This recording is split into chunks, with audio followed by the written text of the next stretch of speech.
She looked me dead in the face and said, "He's just a friend."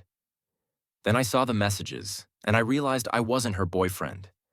I was the guy keeping her life stable while she gave someone else the part of her that actually mattered. Hey viewers, before we move on, make sure to subscribe to the channel and hit the like button if you want more real stories like this. It helps the channel a lot, and you won't miss the next one. I never wanted to be the man who checks a phone. I used to judge those guys, the ones who stare at screens over shoulders, the ones who ask who she's texting, the ones who turn every notification into a courtroom. I didn't want to be that. I wanted to be secure. I wanted to be the boyfriend who trusts, the boyfriend who doesn't get threatened by other men existing in the world. And for most of our relationship, I was. We'd been together almost 2 years. We lived in the kind of routine that feels boring from the outside but safe from the inside. Grocery trips, laundry days, Sunday mornings staying in bed too long, her stealing my hoodie and pretending she didn't, me leaving the last sip of my drink because she always asked for it. Nothing dramatic, nothing toxic, just steady. That's what I thought it was. The first time she mentioned him, it was casual. "My friend Ryan is in town," she said one night while we were eating takeout on the couch. I didn't think anything of it. People have friends, people have histories. A name is just a name until it becomes a pattern. She said they used to be close, that they reconnected recently, that he was going through a rough patch and needed someone to talk to. I nodded and told her that was fine, because why wouldn't it be? I trusted her. The pattern started slowly. A little more phone time than usual, a few extra smiles at the screen. A couple of times she left the room to take calls, and when I asked, she said it was loud in the living room. I didn't push. I told myself I was being paranoid. Then the just friends speech began. It wasn't even a speech at first. It was little phrases she sprinkled in like she was laying down insulation. "Ryan's just a friend. It's not like that. You have nothing to worry about." I would have laughed if I wasn't already uneasy. Because people don't say you have nothing to worry about unless they know something is making you worry. I started noticing how she talked about him. Not like a normal friend. Like someone she cared about in a way she didn't want to define. She'd mention him in the middle of unrelated conversations.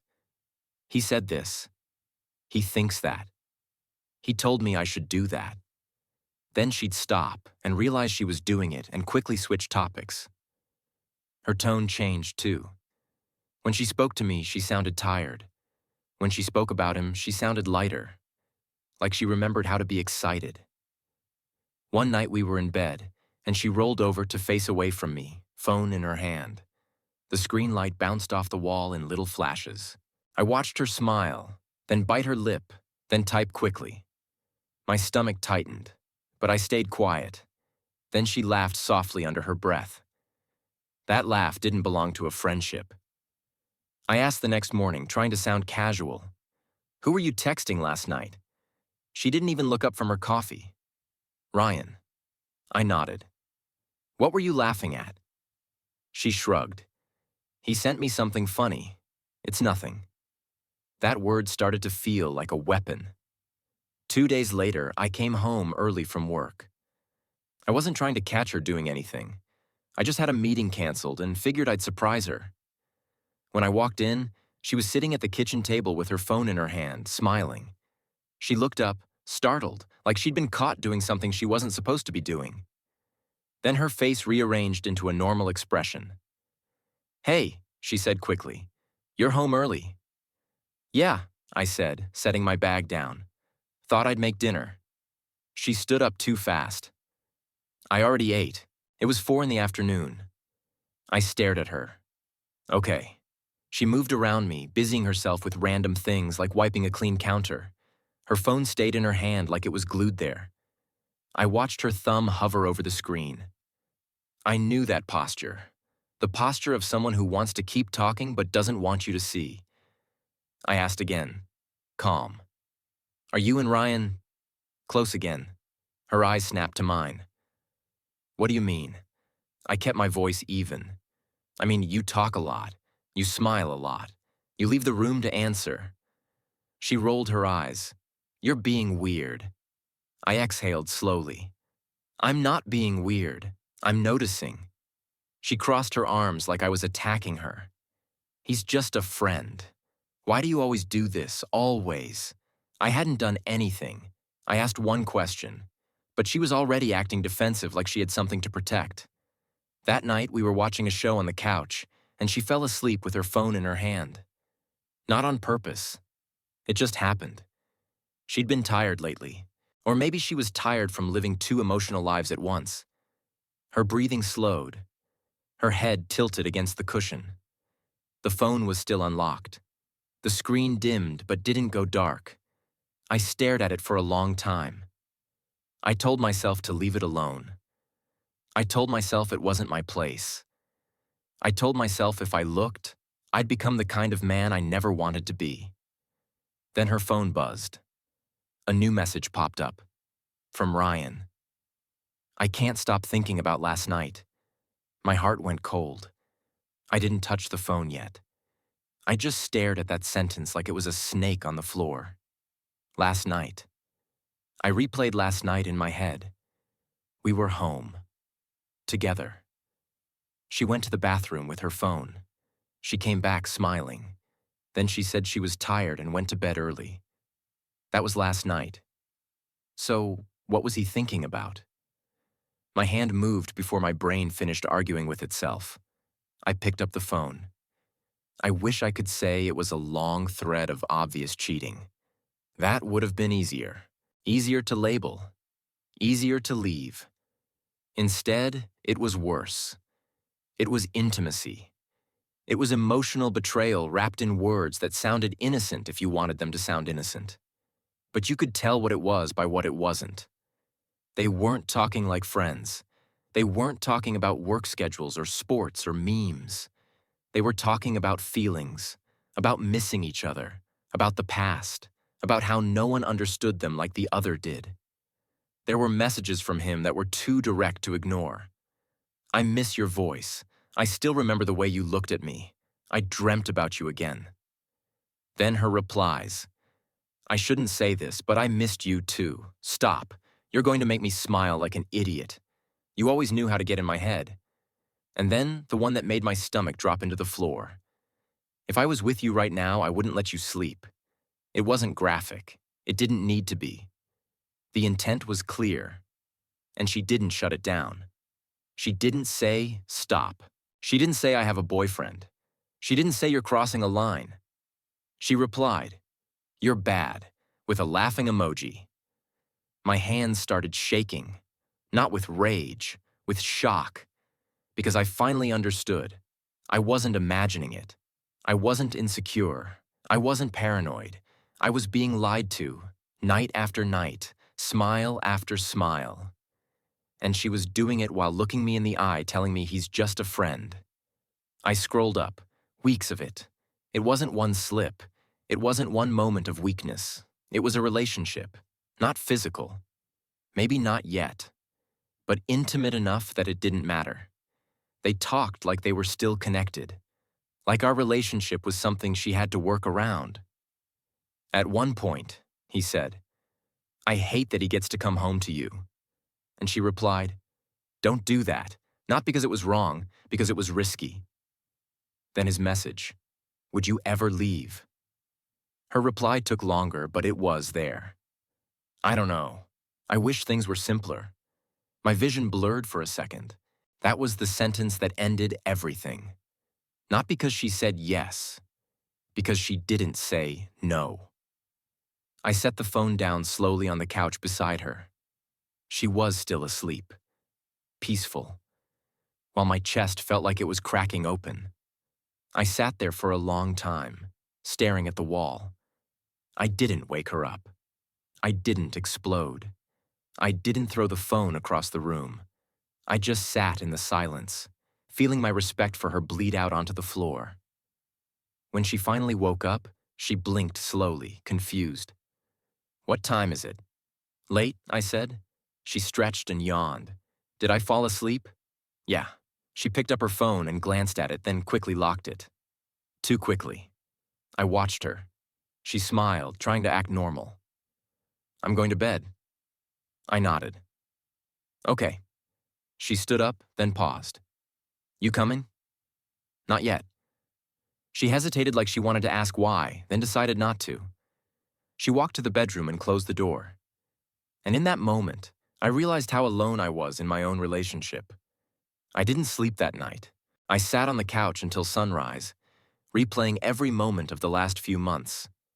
Every time she said, "Don't worry." Every time she called me insecure. Every time she laughed at her phone and then kissed me like she hadn't just handed her attention to someone else. Around 7 a.m., she came out of the bedroom wearing my hoodie, the same one she always stole when she wanted comfort. She looked at me like she was surprised I was still there. You didn't sleep. No. She frowned. Why? I looked her in the eyes and said it calmly. Because I saw your messages with Ryan. Her face went blank. For a split second, there was nothing there.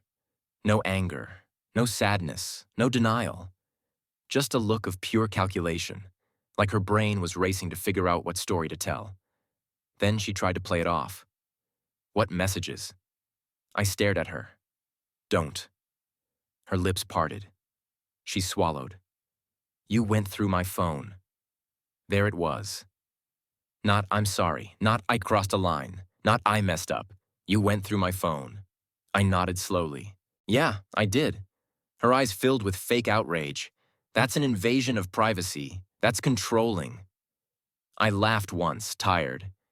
You want to talk about invasion? You've been inviting another man into our relationship for weeks.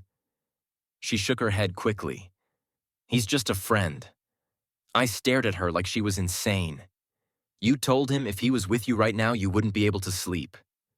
Her face flushed hard. I didn't mean it like that. Then what did you mean? She stepped closer like she wanted to turn it into a fight. You're twisting it. We were joking. I nodded. So you joke with him like that. And you call me insecure for noticing. She opened her mouth, then closed it. For the first time, she didn't have a clean answer. Her eyes dropped.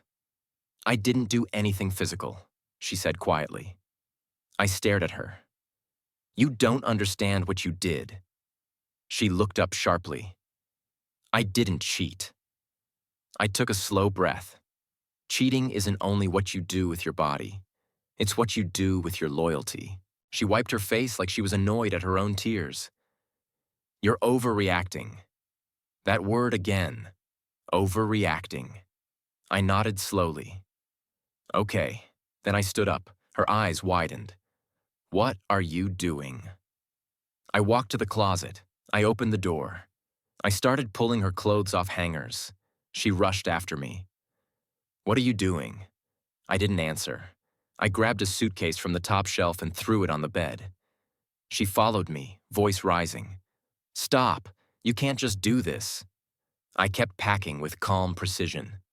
Shirts, jeans, shoes, makeup bag, chargers. Her hands shook as she stood there watching, like she couldn't believe I was actually doing it. You're really gonna leave me because of texts. I looked at her. I'm leaving because you lied to my face and gave another man parts of you I didn't get anymore. She started crying hard. Please, I'll block him. I'll delete everything. I'll do whatever you want. I kept packing. You're only offering that now because you lost the stability, I said, not because you cared about hurting me. She flinched like that hit too close. I zipped the suitcase shut. Then I carried it into the hallway. I set it down by the door. She grabbed my arm. Please, don't do this. I looked at her hand on my arm and felt nothing but tired. Move. She didn't. So I gently removed her hand and opened the door. She stood there shaking. Where am I supposed to go? I looked at her. To your friend. She whispered like I'd stabbed her. He's not like that. I stared at her. He literally is. She covered her mouth and sobbed. I stepped back and held the door open. She walked out slowly like she expected me to stop her. I didn't. I closed the door, and for the first time in months, the apartment felt quiet in a clean way. Not a lonely way. A respectful way. Because the truth is, I wasn't afraid of being alone. I was afraid of being the only loyal person in my own relationship. And I refused to live like that. If you made it this far, subscribe to the channel and hit like for more stories like this. The next day was the worst part.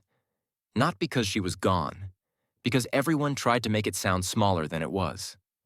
My phone lit up with messages from mutual friends. What happened? She said you kicked her out. She said you went through her phone. She said you're being dramatic. Dramatic. That word follows men like a curse when they finally stop tolerating disrespect quietly. I didn't respond to most of them. I wasn't going to argue for my own boundaries like they were negotiable. But one friend I trusted called me and said, "Tell me the truth." So I did. I told him about the messages, about the flirting, about the way she never shut it down, about the way she kept saying just friends while she fed that connection every night. There was a pause on the line. Then he said, "Yeah, that's not just friends." Exactly. The right people don't need convincing. They know what betrayal looks like even when it's dressed up as a joke. Later that afternoon, she tried calling me from a different number. I didn't answer. She left a voicemail. Her voice sounded small, like she was trying to sound harmless. "I'm sorry. I didn't mean for it to get like that. I never wanted to lose you. Please call me back." She never wanted to lose me, but she was willing to risk me every night. That's the part people don't understand. Some people don't break your trust because they hate you. They break it because they assume you'll stay. They assume you love them more than you love yourself. I sat on the couch staring at the wall and thought about how many times she trained me to doubt my own instincts. Every time I asked a question, she told me I was insecure. Every time I noticed a change, she told me I was controlling. Every time I needed reassurance, she acted offended that I wanted it. She didn't just lie. She tried to make me feel guilty for seeing the truth. That's what hurt the most. Not the messages. The gaslighting. Because it wasn't just betrayal. It was betrayal with a smile. 2 days later, she showed up at my door again. I didn't expect her. I didn't invite her. I opened the door and saw her standing there with red eyes, holding her phone like a peace offering. "I blocked him," she said immediately. "Look." I stared at her. I didn't ask. She stepped closer. "I swear it was nothing. I never slept with him. I never even met him." I nodded slowly. "So you did all of that from the comfort of my home," I said. "While I paid rent and cooked dinner and believed you?" She flinched. "It wasn't like that. It was exactly like that." Her voice cracked. "I just liked the attention. I felt bored. I felt like we got comfortable." That was the first honest sentence she'd said in weeks. She liked the attention.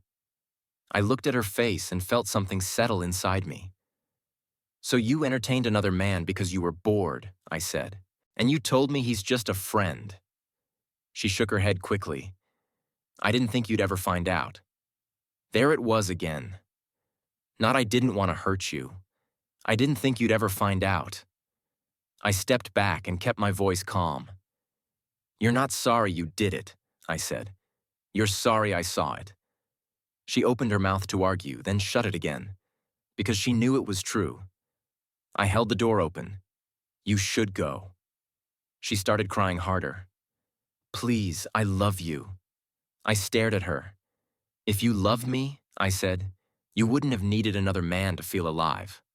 She froze. And in that moment, I saw it. The truth. She didn't want me. She wanted what I provided. The stable guy, the quiet apartment, the safety, the routine. But she wanted excitement somewhere else. She wanted to feel chosen by another man while being loved by me. And that's not love. That's entitlement. She turned and walked away slowly, like she hoped I'd call her back. I didn't, because I wasn't going to keep being the man she came home to after she got her emotional thrills elsewhere. I'd rather be alone than be second place in my own relationship. That night, I took the extra key off my keychain and put it in a drawer. I washed the sheets again. I threw away the flowers she bought once and never replaced. I cleaned the apartment like I was clearing out more than just dust. I was clearing out the version of me that tolerated disrespect because he was afraid of silence. And I started feeling something I hadn't felt in a long time. Peace. If you made it this far, subscribe to the channel and hit like for more stories like this.